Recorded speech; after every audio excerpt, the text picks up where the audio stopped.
Hey, this is episode 211, and today we're chatting about why your dog should be eating less carbs, how to do it, why more people don't do it, potential links between dog heart disease and grain-free pet foods, and so much more.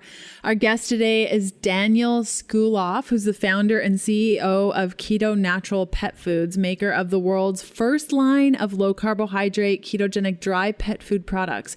He is an entrepreneur and science writer with a focus on exposing the conflicts of interest, bad faith, and shoddy science responsible for the chronic disease epidemics killing millions of pets every year. His 2016 book, Dogs, Dog Food, and Dogma, has been called the most rigorous and probing canine nutrition book ever written. Okay, so you guys know, and if you don't, I will tell you, I have 3 beautiful, amazing dogs who continue to challenge me as a human. It's hard. 3 dogs is too many dogs living on a sailboat. I will tell you this. But Lexi, our German Shepherd, who is 17, she is 17 years old. This dog is amazing. She's never been on grain-free food because she would rather eat tree bark than grain-free food. Not kidding. When she was a puppy, we got her when she was 4. We rescued her. When she was 4, we put her on this quote unquote special diet. And we put the food down. We were camping. It was the first time she tried it. And she started eating a tree. Actually, she refused to eat for days. We had to go to the local store. We were in the middle of nowhere and grab some random dog food to give her until we got home.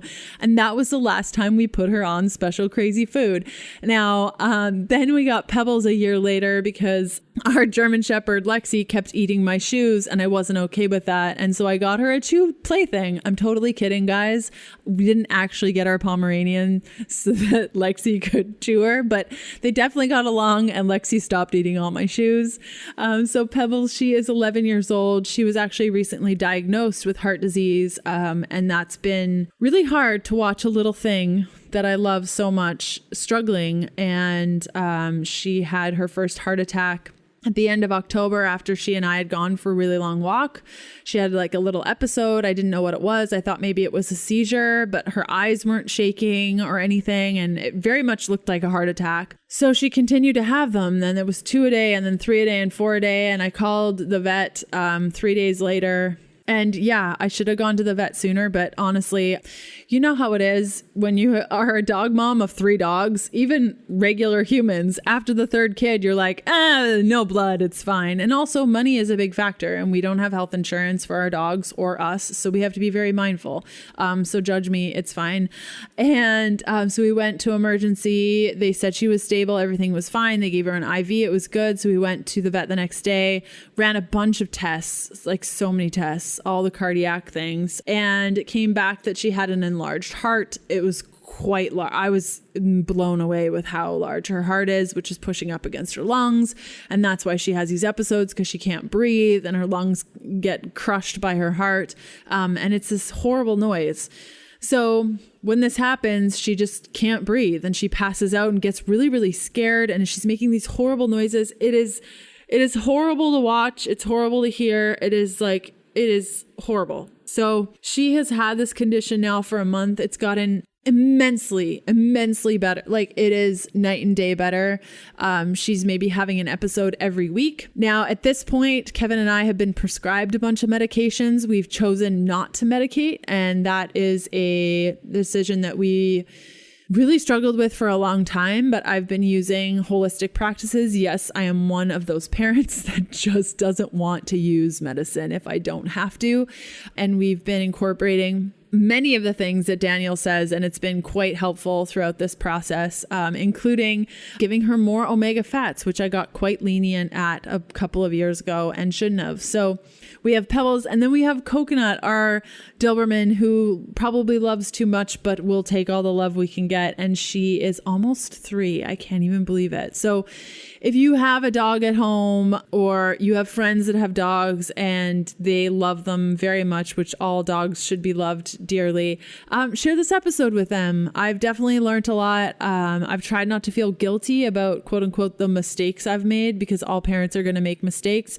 I think Daniel's episode today is really, really great. It's a mixture of a bunch of good things, and I think you're really going to love it. If you have questions about today's content, you can go to healthfulpursuit.com/contact and ask me. You can also catch up on previous podcast episodes and grab the links and resources from today's episode by going to ketodietpodcast.com. And last but certainly not least, I am starting a new podcast. The first episode is live right now. You can search for Love Rebel on your favorite podcast player. New episodes are coming at you in 2020, but you'll want to subscribe today so you don't miss any episodes. And my intention with Love Rebel is to share more of the love, share how I'm seeing love in everyday experiences, how I am loving on myself, on my life, showing gratitude, working with different practices. And I've started sharing a little bit of that on the Keto Diet Podcast, but I really want to keep the Keto Diet Podcast, the Keto Diet Podcast.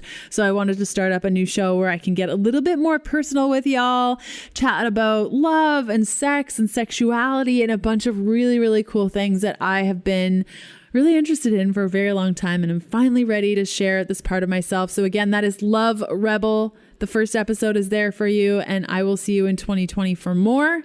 Oh, and I forgot, before Daniel takes over the show, for today and tomorrow only, now this expires on the 5th, that is tomorrow at 11:59 Pacific. You can use the code CYBERMEALS to get 40% all of my keto meal plan programs. This will deliver you a keto meal plan every day for an entire year to your inbox with a shopping list and everything and recipes, and all you got to do is make the food super simple.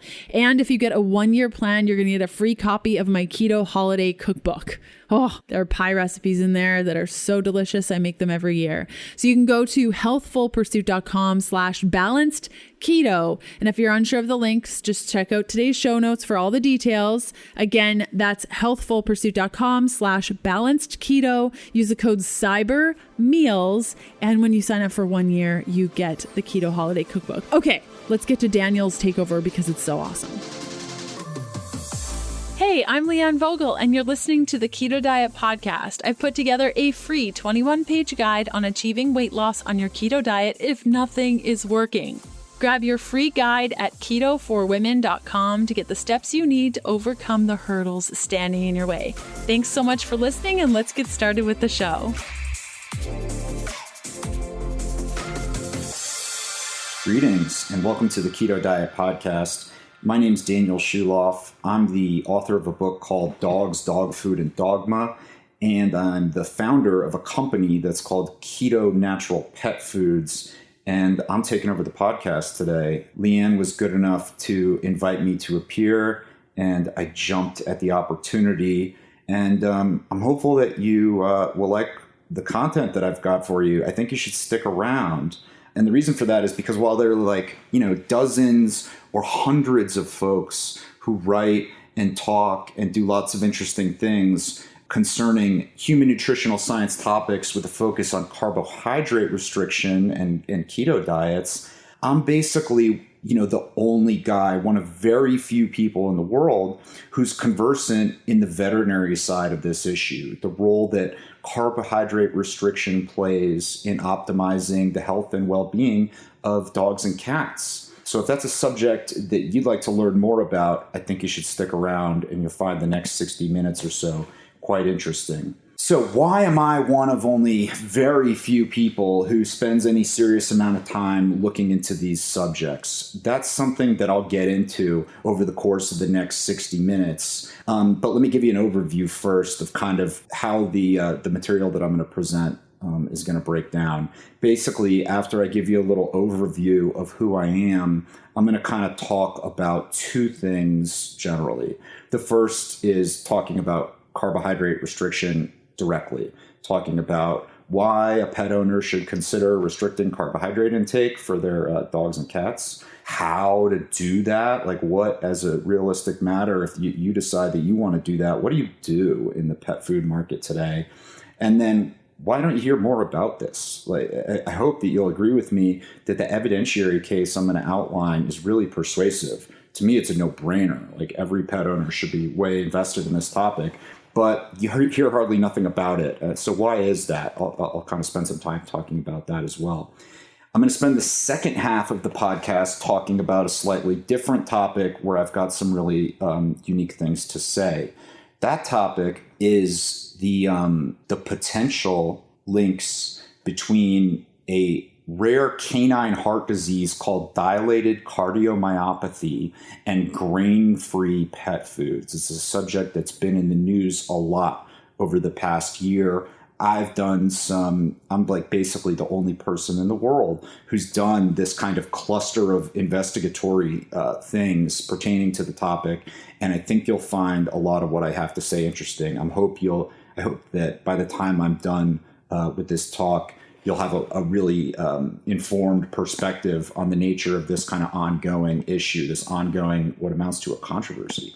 So anyway, who am I and why should you listen to me? Basically, the takeaway, the short answer there is that I'm a charlatan with a huge financial conflict of interest. So you should not just like listen to my qualifications and say, therefore, we agree with what this guy has to say.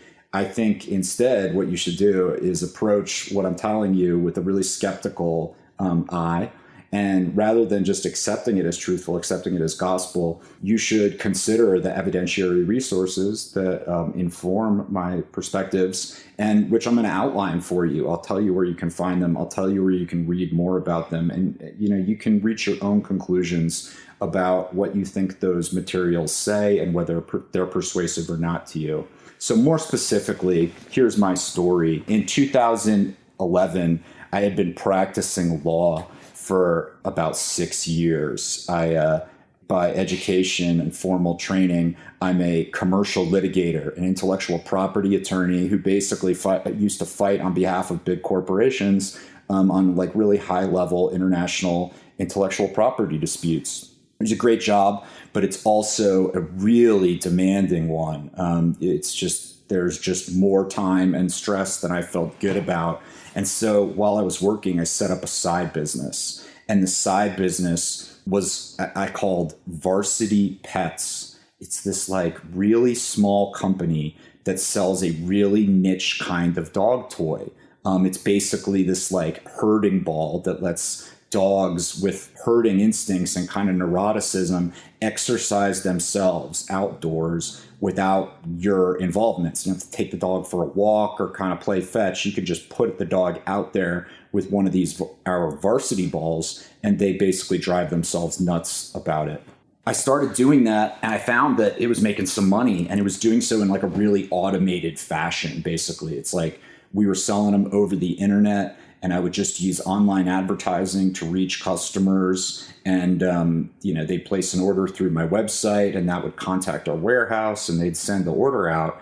And at the end of the day, it was spitting out enough income where, while I wasn't making anywhere near as much money as I was making as an attorney, I was doing okay. And so I decided to do it full time. I quit my job, and I started just working on Varsity Pets full time. And because it was so automated, I had like tons of extra time on my hands, and I was kind of trying to think about how to develop this little rinky-dink niche dog toy company.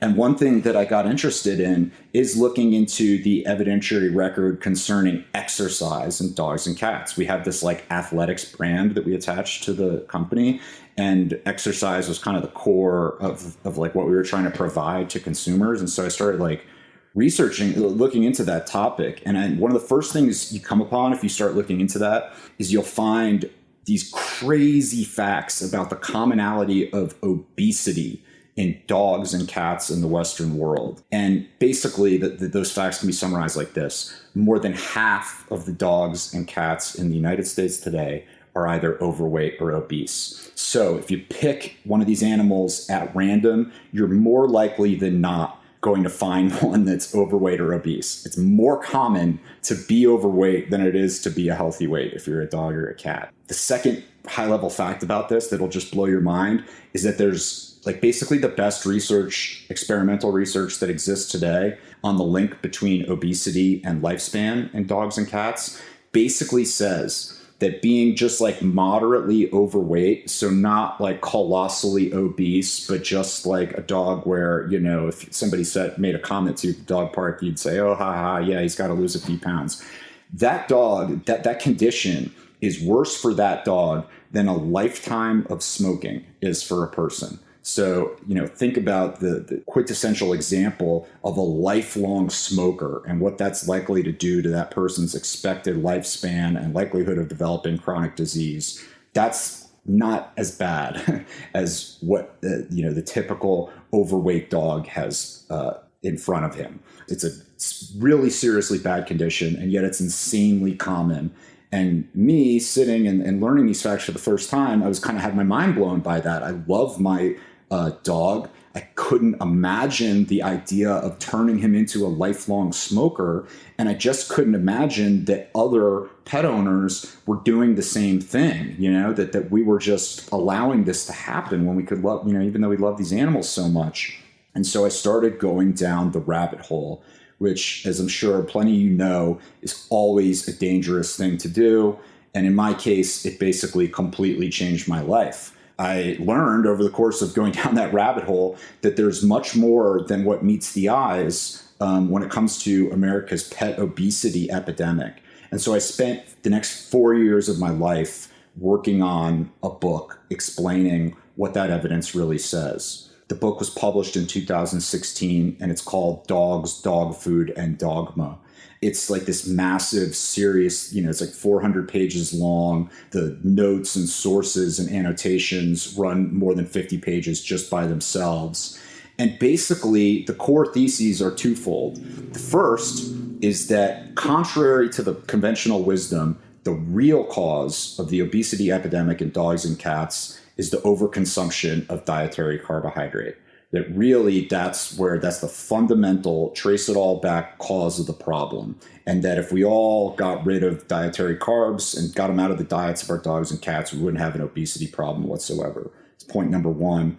Point number two is that problems associated with body condition are even more common than we've been led to believe. That really, dogs ought to be even leaner than we've been told by our veterinarians if we want them to live as long as possible. So like I said, I published this book in 2016, and I was the only person, if you go to your library, you'll find all these resources concerning human keto diets. I'm the only person that's written anything like this in the pet food space. And as I was working on the book, I was like astounded by that fact, and I couldn't really understand why it was so.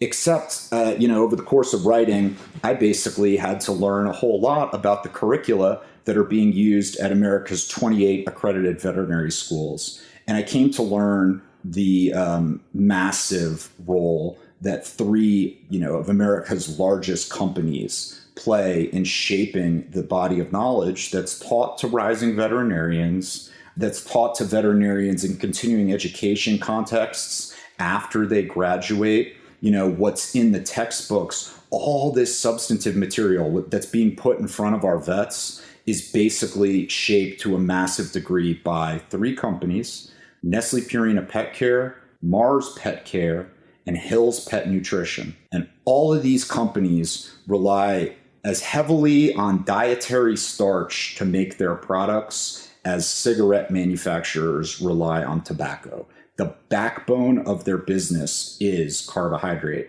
They make kibble-style products, the kind of scoop and serve dry pet foods that we're all really familiar with. And a key ingredient of that kind of product is starch. You can't make it really without putting heavy amount of starch in there, or so folks thought. And sorry if anyone can hear my dogs barking at our neighbor in the background. So basically, because these companies need to protect the reputation of the dietary carbohydrate, they shape the curricula to a massive degree. They literally write the textbooks. They literally own the labs that put out the experimental research. They have funding, back-channel funding connections to every major scientific veterinary science journal. They have back-channel financial conflicts of interest with essentially 60% of the veterinary nutritionists practicing in America today. And basically their fingerprints are all over the issue. And so it's a tale as old as time, basically.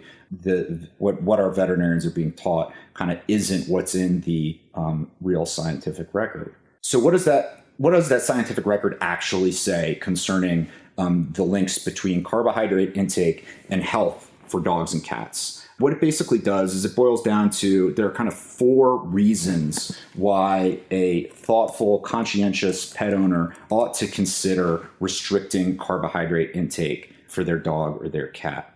The first of these is the one that I've already been talking about, the issue of body composition.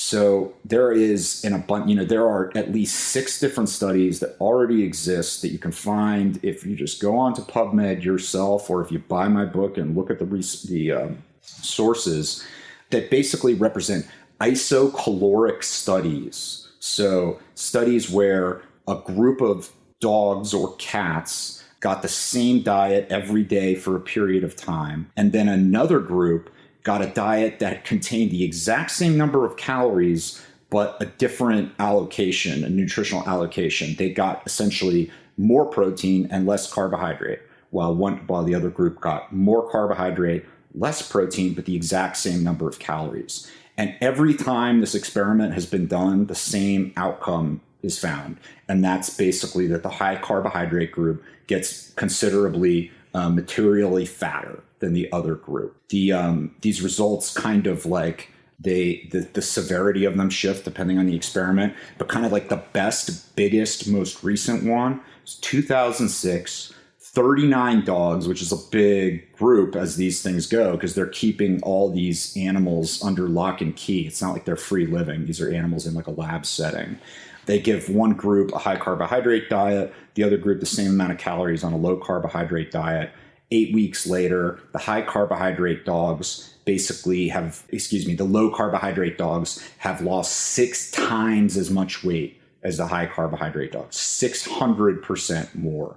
So that gives you a glimpse into the extent to which this issue influences the body condition of dogs and cats. Anybody who's listening to this is already probably familiar with what I'll call the carbohydrate insulin model of obesity. This notion that dietary carbs become glucose as they exit the digestive tract. Glucose is toxic if found in the bloodstream in high quantities. And so the pancreas produce the hormone insulin, whose function is to drive glucose out of the bloodstream into, among other places, fat cells, making fat cells become fatter. That same physiology that you've heard about through writings from people like David Ludwig and Gary Taubes is in place in both dogs and cats. It functions the same exact kind of way. Carbs leave the digestive tract as glucose in the same kind of way. The postprandial kind of hormonal response is in conceptual terms, is exactly the same as in human beings. Pancreas produce insulin. Insulin's function is to drive the glucose places where it can be safely stored. One of those places is into fat tissue, making the fat tissue get bigger. So not only do we have an abundance of experimental evidence showing that high carbohydrate diets make dogs and cats fatter than equivalent calorie low carbohydrate diets, we have a mechanism that explains why we're seeing those findings. We know how it works. 2 other things on this topic. One is the physiology, the kind of mechanism that I just outlined, this carbohydrate insulin model. You'll find that in every leading veterinary nutrition textbook under the sun. Go to the kind of physiology component of it. You'll see this all outlined. This isn't controversial at all. If you ask your veterinarian about it, they'll tell you basically everything I just walked through with you. The second thing to note is that while there is at least, I've been able to find 6 different times where researchers have done isocaloric studies comparing carbohydrate intake with low carbohydrate intake and found, essentially that high carbohydrate intake makes the animals fatter. There's literally 0 studies that find the opposite, that have kind of used the same kind of experiment and come to the conclusion, nope, same amount of calories produces the same kind of fatness outcome. It's all exactly the same. So you'd think, given all that vets would be all over this, that this wouldn't be a controversial subject at all, that we'd all just accept that this is kind of what the laws that govern body composition in dogs and cats. Well, that's not so. Quite to the contrary, If you read a veterinary nutrition textbook, what you will see endorsed in full is the calories in, calories out model. Every single one of them, there are kind of 4 main books that are used in each of the veterinary schools, one or the other. Every single one of them fully endorses calories in, calories out, doesn't discuss this body of literature at all, doesn't use the word insulin or glucose when talking about matters of obesity and body composition. You'll see it discussed when it comes to hormones and metabolism, not at all linked to body composition. So, and we've kind of talked about, I already mentioned why that's the case.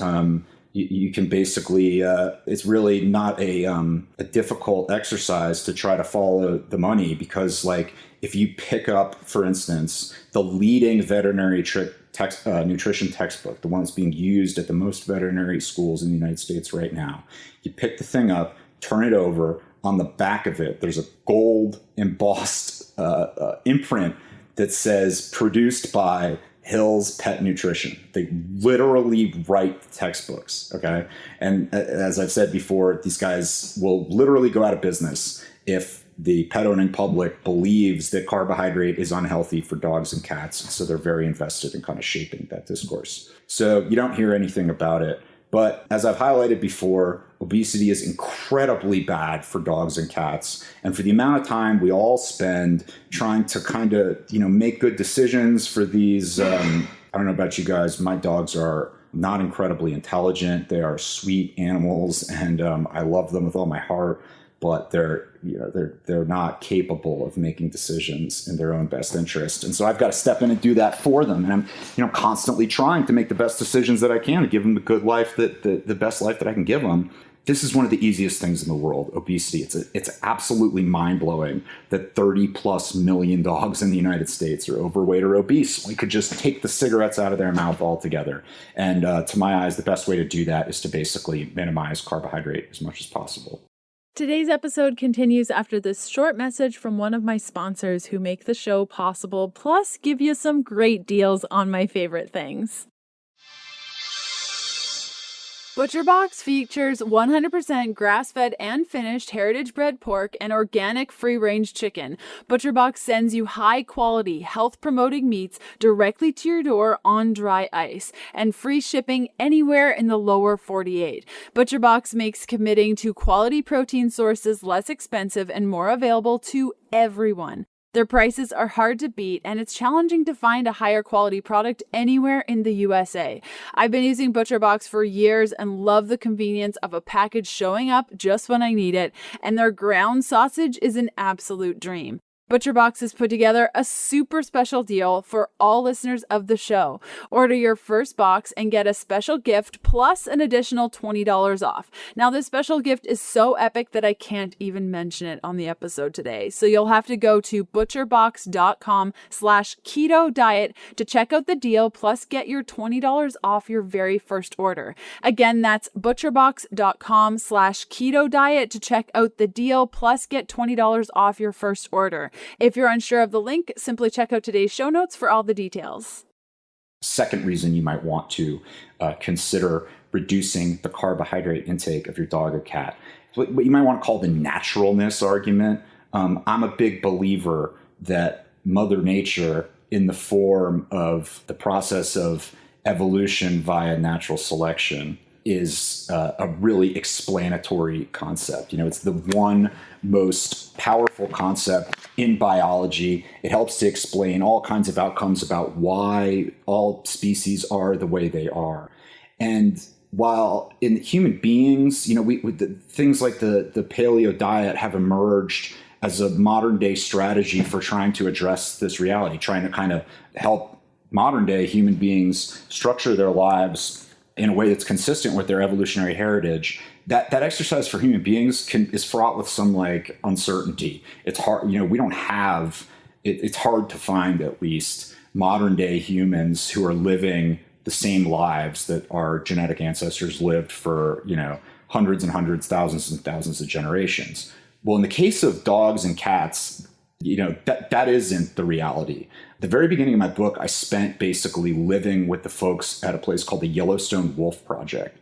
Yellowstone Wolf Project is the premier institution in the United States for the study of wild gray wolves. that's important for how we think about the health of modern day dogs, because gray wolves and domestic dogs shared a single genetic ancestor. They basically track the same genetic lineage for 99.9% of their evolution as a canine species. So for 99.9% of their time, they were exactly the same animals. Only within the past 20 to 100,000 years, there's a little bit of debate over the matter, have they branched into two different species. And so if you want to understand what a dog's evolutionarily adaptive environment looks like, you can do that. You just got to go find the modern day wolves. They're still living the lifestyle that the domestic dog lived for thousands and thousands and thousands of generations. And so that's exactly what I did. I went up and hung out with the folks at the Yellowstone Wolf Project for a period of time. And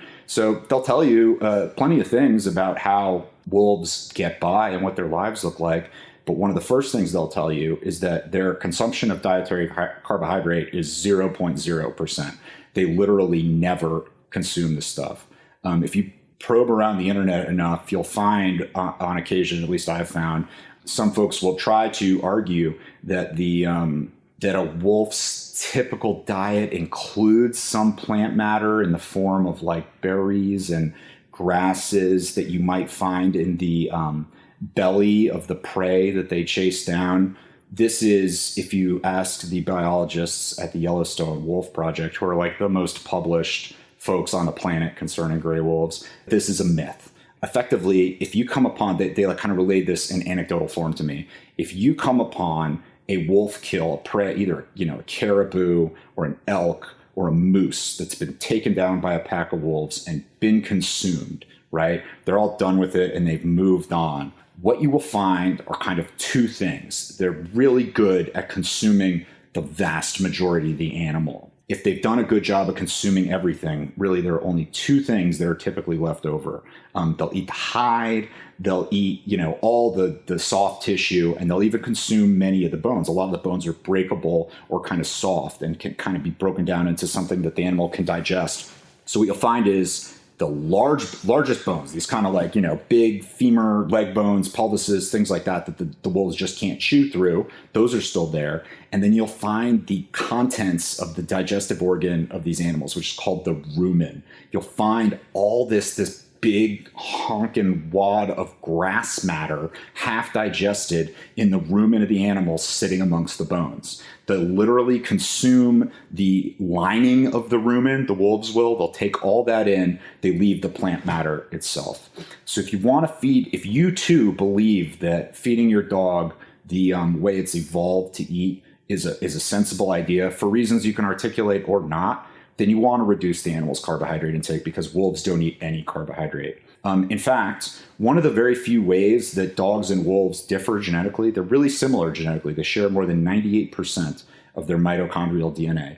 One of the very few ways that they differ is that dogs have evolved some adaptations that allow them to digest starch more effectively than wolves can. So this is basically functions at the saliva level. They produce this salivary enzyme called amylase that breaks down starch into individual glucose molecules, and they produce more of that stuff than wolves do. So, and you can probably guess, it's a dangerous game to play like evolution, or trying to do evolutionary explanations, but you could probably guess where this came from. This is like, if we're talking about a species that diverged from its genetic ancestors 20,000 years ago, it just happens to coincide with the development of human agriculture. And you can just kind of imagine these animals that developed brains that make them more loving and less wild and fierce like a wolf, also developed the ability to digest the starchy foods that these human beings that they were around were eating. But importantly, don't take that. The fact that they've evolved the ability to digest starch isn't news to anyone. Kibble, high starch kibble makes up 90% of the pet food market. We all know these animals can digest starch. I just mean to underscore the fact that wolves can't even do that. And I also mean to underscore the fact that the debate about this is not whether the animal can digest it or not. It's whether they can do so without having all these crazy metabolic and hormonal changes take place. And that's the truth of the matter with that, is they can't. They can digest it really effectively But what happens when they do, their insulin levels spike, blood glucose, goes up immediately, and then the insulin spikes and it drives the glucose into the fat tissue and has all these other changes take place. There's one other reason beyond it's being consistent with their evolutionary heritage and being really good for their body composition. There's one other kind of broad reason why you might want to reduce your animal's carbohydrate intake. And that's because there are several diseases other than obesity that have links one way or another to carbohydrate consumption. So the first one of these that's worth highlighting is the one about which there's no real argument in the veterinary community, likely because it's just kind of a rare condition, and that's epilepsy. One of the first line treatments in the veterinary nutrition community for epilepsy is to basically put the animal on a ketogenic diet. That's a matter of conventional wisdom. It's not something that's subject to any great debate. Another one that's more or less that way, you can imagine, is diabetes. We see diabetes in dogs and cats. It's kind of, the typology is a little different. There's not like in dogs at least, there's not a type 1 and type 2 in the same way that there is in human beings.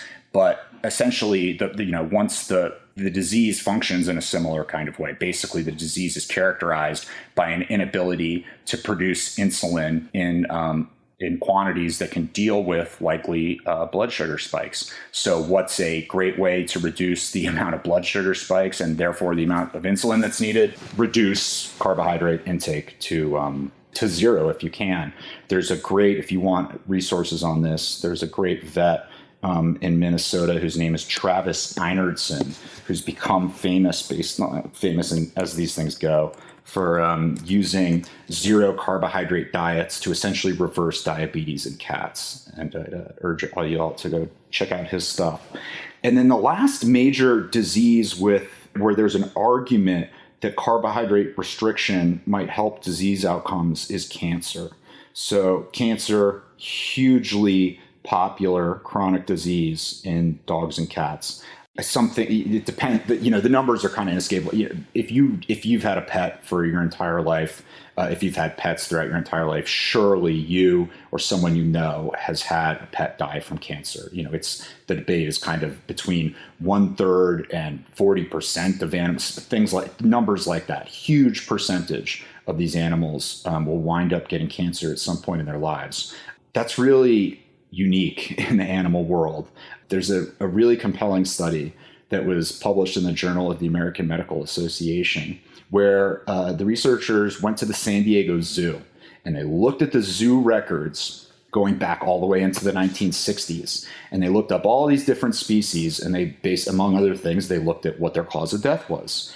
And the reason that this is kind of a unique place to do this kind of work is, like, if you're looking at wild species and what their cause of death is, you're likely to have your data kind of confounded by the fact that they're living these like violent, resource-restricted lives. Wolves in Yellowstone don't live very long. They kill each other. They have like interspecies violence. They have vehicle strikes. There's limited resources. All these things kind of make it so that chronic diseases don't get old enough to develop chronic diseases often. Well, in zoo settings, that's not the case. They're fed by zookeepers. They aren't subject to the same kind of resources limitations. There's no vehicles, and they more rarely, engage in violence with each other. So these folks go and look at what the cause of death is, and one of the things they look at is a commonality of cancer. They basically find no species where there's anything more than a single-digit occurrence risk of cancer deaths in species. And it includes all manner of different kind of wolf and other wild canine species. So what the kind of take-home there is that wild canines, as raised in a zoo setting, so not confounded by issues of violence and resource limitation, only get cancer at like 1/5, 1/6 the rate that pet dogs and cats do. So there's something that's going on that's making the outcomes when it comes to these two species that are so genetically similar have really different outcomes when it comes to cancer. And there are plenty of folks out there who think that the most likely explanation is the high carbohydrate content of the diet of most pet dogs and cats. This, however, is not an issue on which there's the kind of rock solid evidentiary foundation that you see with regard to things like epilepsy and the body condition argument that I walked through before. There haven't been really solid lifelong studies where we've compared cancer incidence rates among dogs that eat high carbohydrate products and zero carbohydrate products. And the reason, these are expensive studies that require monitoring the dog over the life of its entire life, many years. And so it's kind of an expensive endeavor. There are folks who are working on this kind of stuff, though. And that gets to one of the reasons why we believe that carbohydrate restriction might be at the root of the cancer epidemic.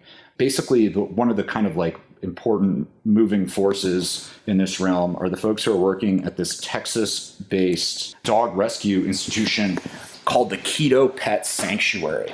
The Quito Pet Sanctuary. And what they do is they basically take in dogs who have been diagnosed with cancer, and they use metabolic therapies in connection with traditional cancer treatments in order to try to help these dogs deal with these difficult diseases. And one of the, as you can imagine from their name, one of the big things that they do is they put them on deeply ketogenic diets.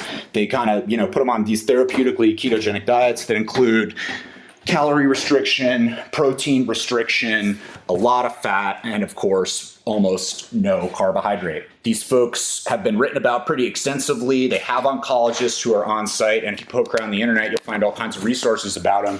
And if you go to academic conferences, you'll see that they're just beginning to put out some research. So hopefully in the years that come, it'll be more than an anecdotal piece of evidence that the Keto Pet Sanctuary can kind of contribute to the discourse surrounding cancer and carbohydrate restriction. There's also kind of an abundance of rodent studies that do support the notion that carbohydrate restriction can improve cancer outcomes, at least in those species.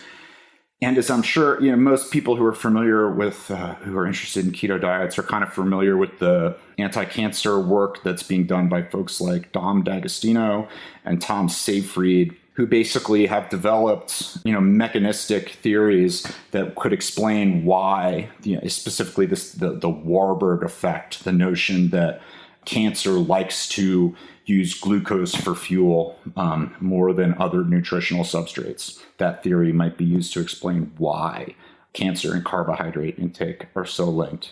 Like I said, that's not a subject about which there's an ironclad body of evidence, but it's worth considering what is there to, this is kind of like moving us to our next topic. It's like, if there are all these reasons, some with strong evidence, some with weak evidence for restricting carbohydrate intake, well, what's on the other side of the equation? What are the benefits of giving your dogs carbohydrate? The answer to that is essentially that they all have to do with you and none of them have to do with the animal.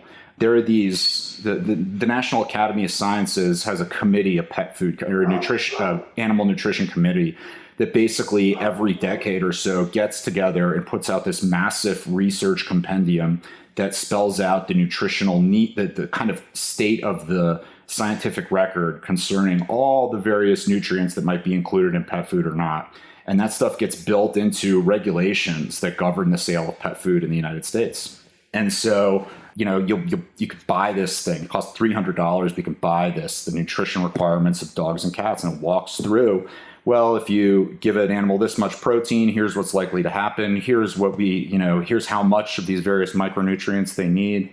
One thing you'll find there, you'll find it repeated, although not with any kind of loud voice, in every veterinary nutrition textbook.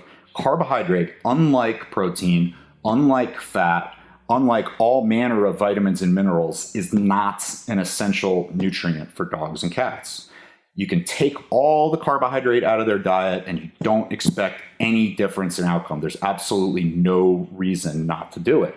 So you'll hear from time to time people who know just enough about this to be kind of dangerous will tell you things like, well, no, they need it for energy. This is not true, basically.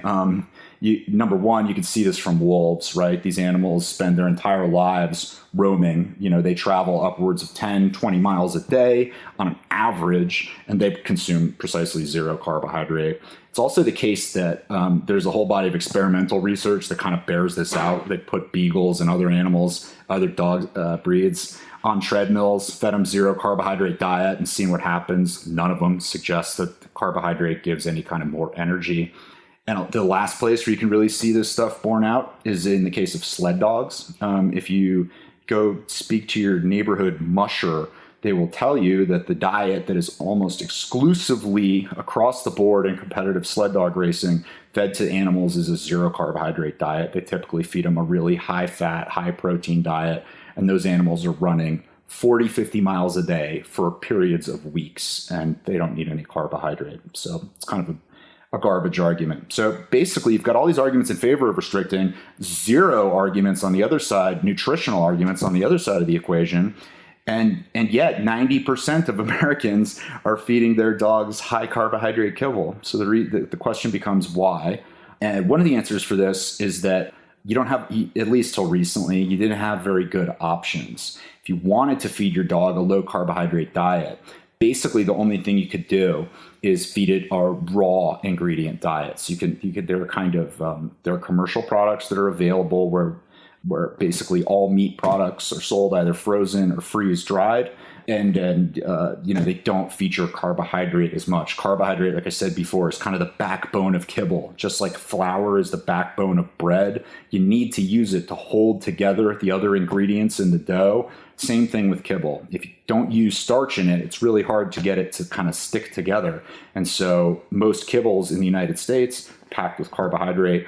Raw products don't need that kind of binding because they're not being baked in the same way kibble is. And so they don't have carbohydrate, which makes them sound like a great choice. And they really are a great choice if they're a good fit for you in your home, in your lifestyle, because the reality is they're really expensive. They're typically, 1 calorie of a commercial raw diet tends to be 5 to 8 times as much as 1 calorie of fancy premium kibble.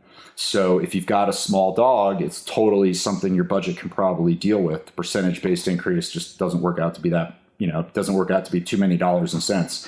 But if you have large dogs, it's a really big deal. And so sometimes folks can't afford it.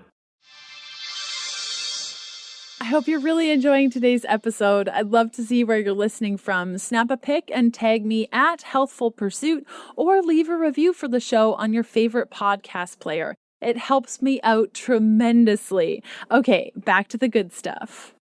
Second reason that carbohydrate is so common in the diets of pets in the Western world is that it's easy to sneak them in there. Most kibble that until very recently, basically until my company came along and started trying to make kibble with as little carbohydrate as possible, the lowest carbohydrate kibbles you could find in the United States were like 25 to 30% carbohydrates. They're still kind of stuffed full of this stuff. It's still, one of, if not the most common nutrient in the product. These are the best ones you could find. The garden variety stuff, the Purina Pro Plans of the world, 50+% carbohydrate, with plenty of premium products being north of 60% carbohydrate. So the vast majority of the product is carbohydrate. But the US pet food regulations make it really easy for manufacturers to hide that information. In fact, under the regulations that govern the sale of pet food in the United States, pet food manufacturers don't have to disclose to consumers the amount of carbohydrate that's in a product.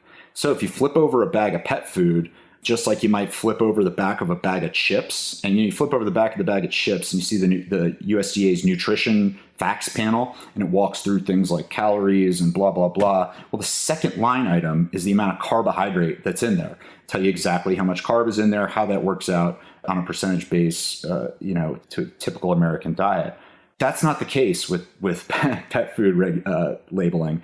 You've got to tell the consumer how much protein is in there. You got to tell them the amount of calories that are in there. You don't have to say the first word about carbohydrate, which is really striking.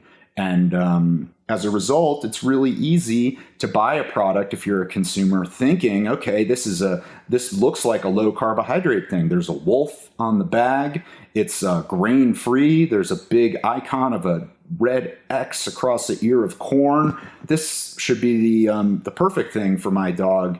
It's got to be all meat. In reality, it's likely to be anything but. If you want to truly figure out the carbohydrate content of of a pet food product that hasn't told you directly, you can kind of go about doing it one of two ways. You can either get in touch with the manufacturer and just ask them directly because they know, trust me, I'm somebody who owns a pet food company, they know. The second way you can do it is you can try to calculate it yourself. While you don't have to disclose carbohydrate intake, you do have to disclose the majority of the other constituent parts of the product.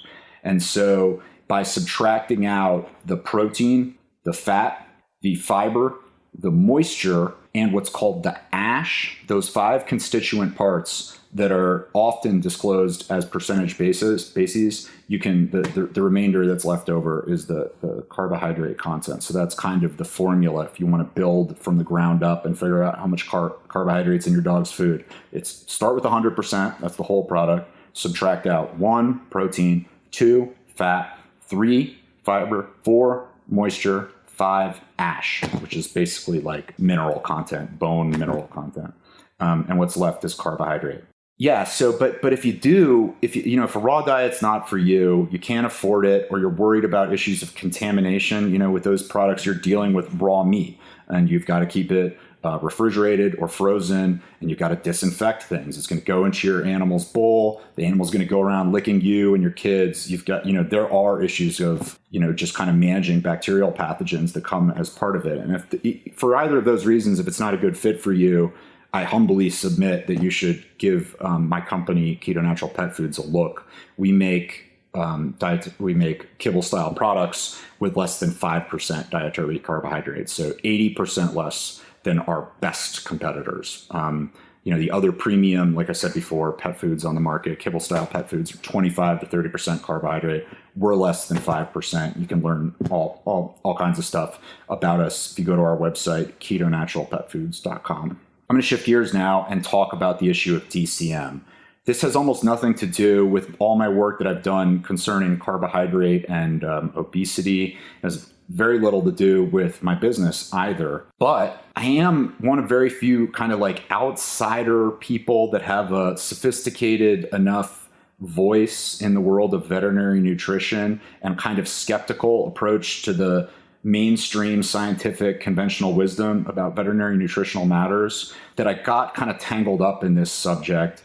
And now I'm basically the only person in the country who's kind of advocating for a very specific set of related facts pertaining to it. So what is the issue? The issue is this. In the summer of 2018, the FDA, who governs sale of pet food in the United States, came out with an announcement and it got covered in the New York Times and the Washington Post and all manner of big media outlets. And what they said was, we're beginning to investigate a potential link between this canine heart disease, this doggy heart disease called dilated cardiomyopathy, and certain kinds of pet foods, specifically those that use lentils, legumes, peas, potatoes, non-grain ingredients in significant quantities. It sparked, like I said, plenty of media attention. Public got into it right away.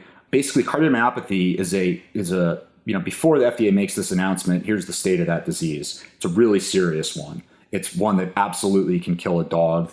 It's a really rare disease. Something like 1 in 10,000 or fewer animals will develop it. And it's one for which there are both genetic and nutritional causes that the veterinary community knows about really well. There are certain breeds of dogs that are predisposed to it. And there's a kind of nutritional chain of events that can cause the disease as well. So without going too deep into the weeds, it's basically this. Your dog's body will produce an amino acid called taurine.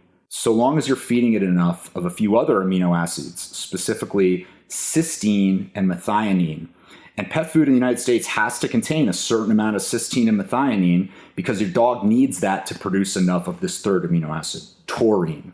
And if dog's got enough taurine in its body, its heart muscles develop appropriately and it doesn't develop cardiomyopathy. This is kind of the state of the veterinary nutritional wisdom circa summer 2018. If dog doesn't get enough cysteine and methionine, it might not make enough taurine, and as a result, its cardiac muscles might develop in such a way that it develops this deadly disease, cardiomyopathy.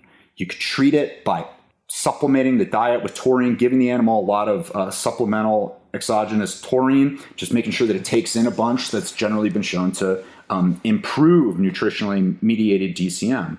So then in the summer of 2018, FDA says, well, it turns out we're thinking this disease might be caused by a whole class of pet food products. At the time, they don't really give any data whatsoever, but the media runs with it anyway. And at that point, it caught my attention. I know a thing or two about these things. I know about the existing nutritional explanation underlying the link between food and DCM in dogs.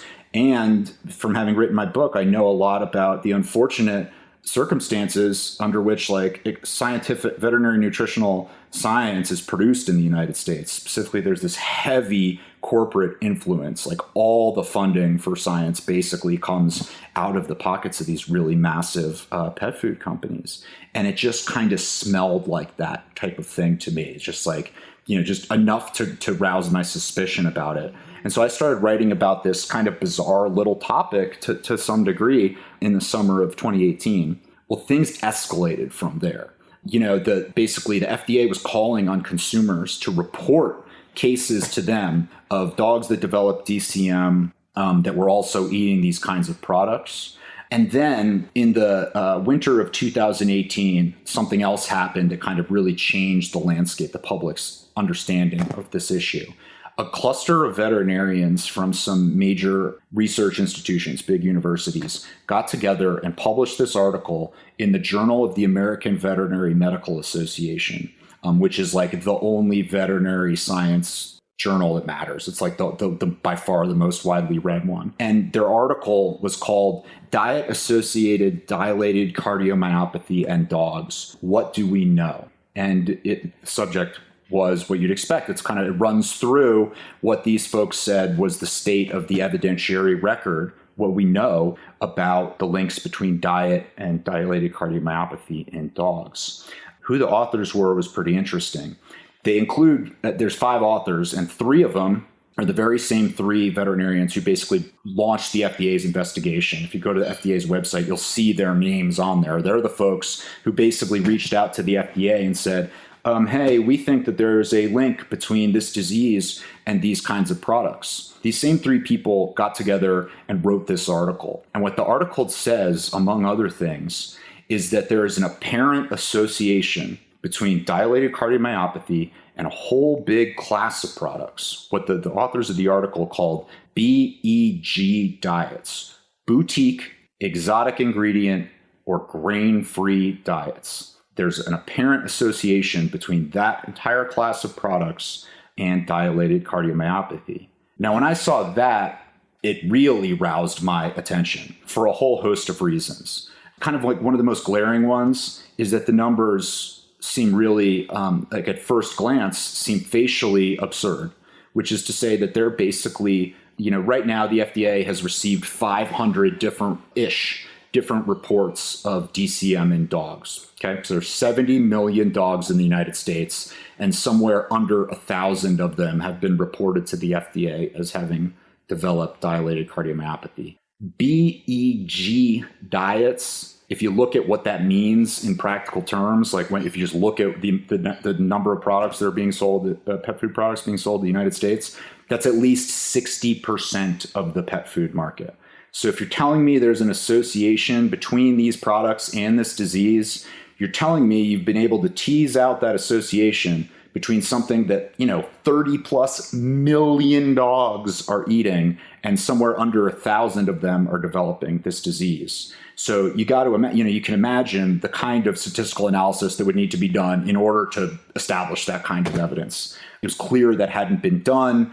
I got all kinds of skeptical about it. I basically spent the next 2 quarters of my life investigating all of the studies that are cited in this paper that these folks put together. And basically, at the end of the day, the opinion that I developed is these people are basically misstating the evidence in a significant way, that the circumstantial evidence suggests that they're doing it intentionally, and that this article, which has gone on to be by far the most popular article that JAVMA's published in the past 12 months, been read more than 3 times as often as any other article that journal's ever published, that they ought to retract it. I've written about this subject on a kind of a variety of platforms, the most popular of which being Medium. I wrote an article that's called Big Business and Bad Science Are Behind the Biggest Pet Food Story in a Decade. And it walks through the kind of 10 reasons why this article ought to be retracted. And I'll just kind of give you a quick overview of them because we're pushing up on an hour already. Number one, there's zero evidence that DCM is associated with BEG diets, grain-free diets, or any specific ingredients. I've already told you what there is evidence of. There's a scientific record showing those things that I discussed before, this link between cysteine and methionine and DCM. There's none suggesting these topics. So they published this massive article. It's hugely widely read, covered by the New York Times and all these other media organizations. Zero evidence whatsoever behind it. You'd think that alone would be a reason to yank this article, that, you know, a reason for it to be retracted. There's also no evidence that canine DCM rates have increased in recent years. Kind of the way that these veterinarians chose to frame this issue is we're seeing a curious spike in this disease. That may be the case. There's no evidence that it's the case, though. There's absolutely no evidence that DCM rates have increased in recent years. There's only anecdotes. Similarly, the third point, it's a really, really rare disease. The best odds say that, like, your odds of being diagnosed with having a dog diagnosed with DCM are basically like the odds of being struck by lightning. For all the attention the issue has gotten, it's an incredibly rare disease that very few dogs are suffering from. The fourth key point is that the folks at the heart of the investigation, these three main veterinarians, one from Tufts University, one from the University of California, Davis, and one who at the time was working at North Carolina State University. These three main folks, all of them have ties to one or more of these same three massive pet food companies that shape the veterinary nutritional dogma in the United States: Hill's Pet Nutrition, Mars Pet Care, and Nestle Purina. And these three companies share one other thing in common. If you were to if you take the expression BEG diets, which is the one I talked about before, that's kind of the core of this article, and you're trying to play out, well, what represents a BEG diet? What's a boutique diet? What's an exotic ingredient diet? And you're to cross off every available kind of pet food that falls into this BEG diet category. At the end of the day, you're only left with products produced by three companies: Hill's Pet Nutrition, Mars Pet Care, Nestle Purina Pet Care. So these same three companies that have financial connections to the three veterinarians at the heart of the FDA investigation, at the heart of this article, just happen to be the only three companies that are making products today that are not B, E, or G diets, which is quite a coincidence if you ask me. Fifth reason why the article ought to be retracted: it wasn't peer reviewed. Okay, this is the most popular peer-reviewed journal, veterinary peer-reviewed journal in the United States. It's the most popular article that journal has likely ever published, and it wasn't peer reviewed. The editor-in-chief confirmed this to me directly. Basically, the authors they were really smart. They recognized there's no evidence. If peer reviewers had looked at this article and said, is there evidence supporting these statements that are being made? There's no way they would have allowed it to be published. Like I said, there's no evidence supporting these assertions.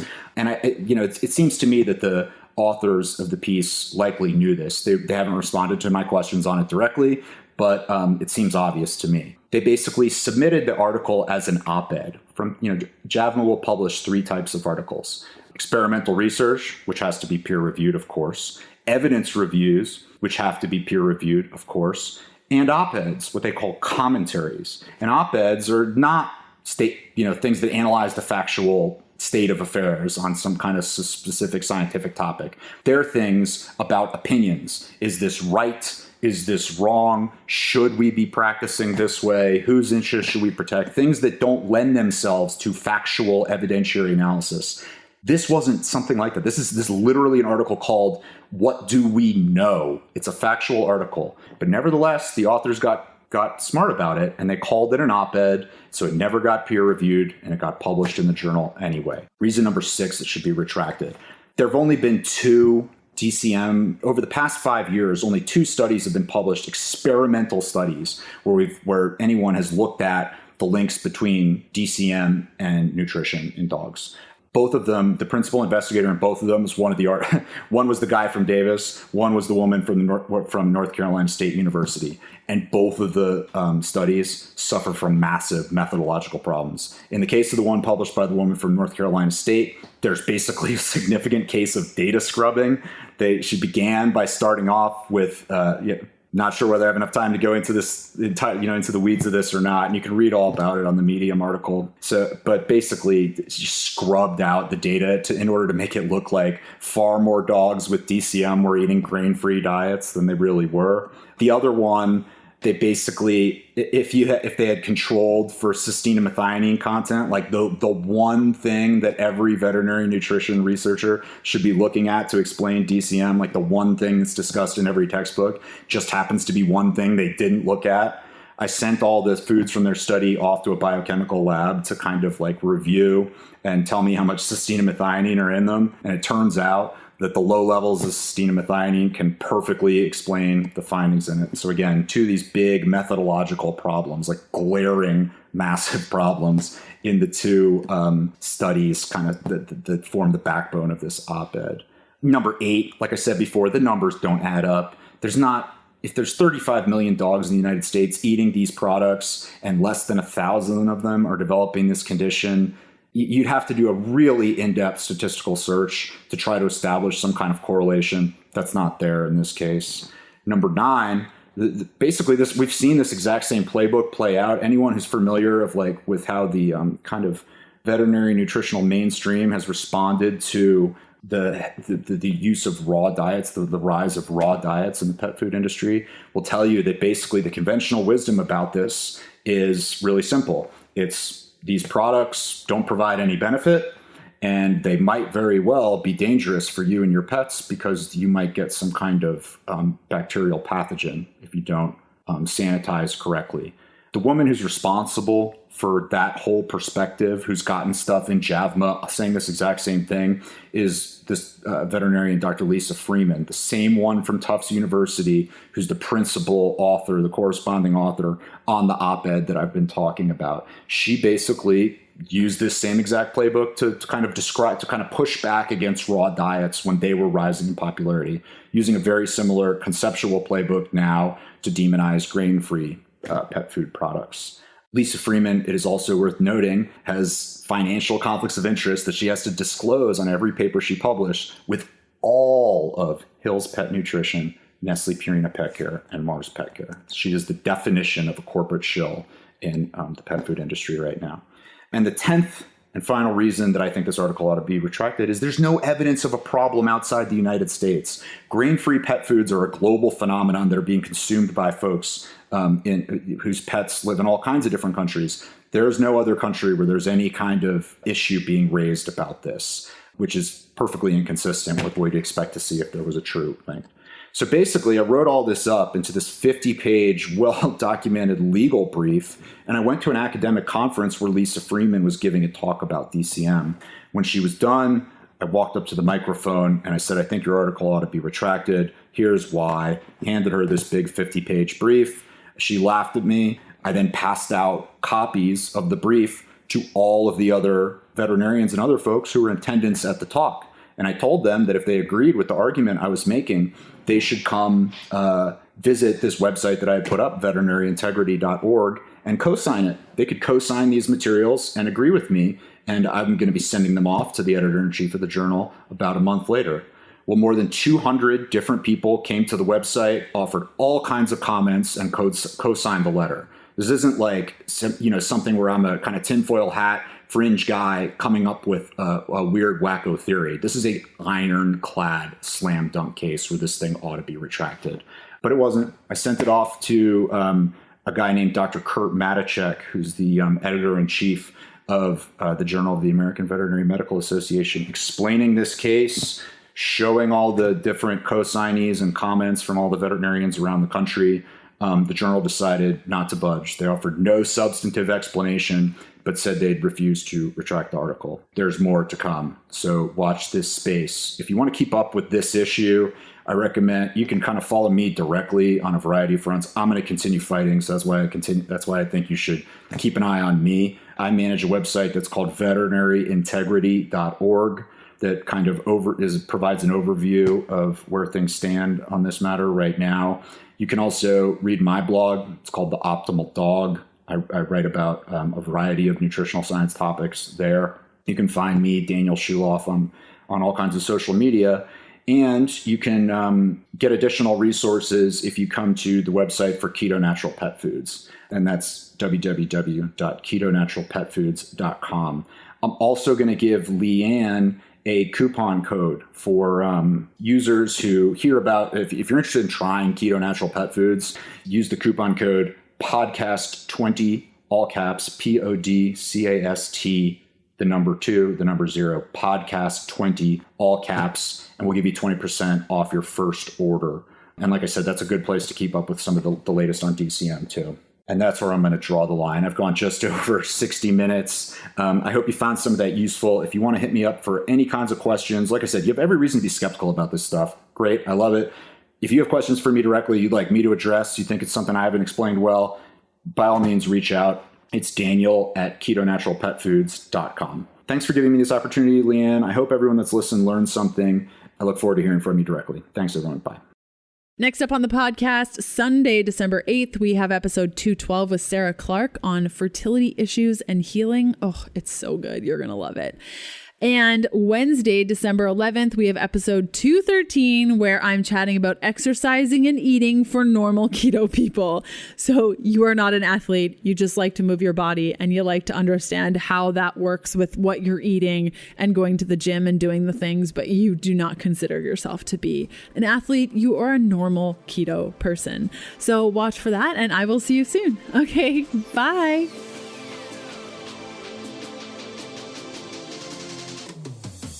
Thanks for listening to the Keto Diet Podcast. Join us again in a couple of days to discover more Keto for Women secrets for your fat-fueled life.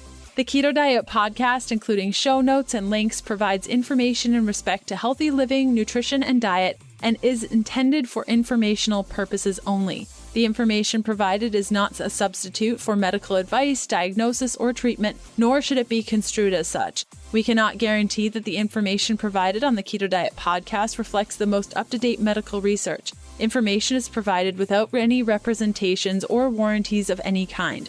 Please consult a qualified physician for medical advice and always seek the advice of a qualified healthcare provider with any questions you may have regarding your health and nutrition program.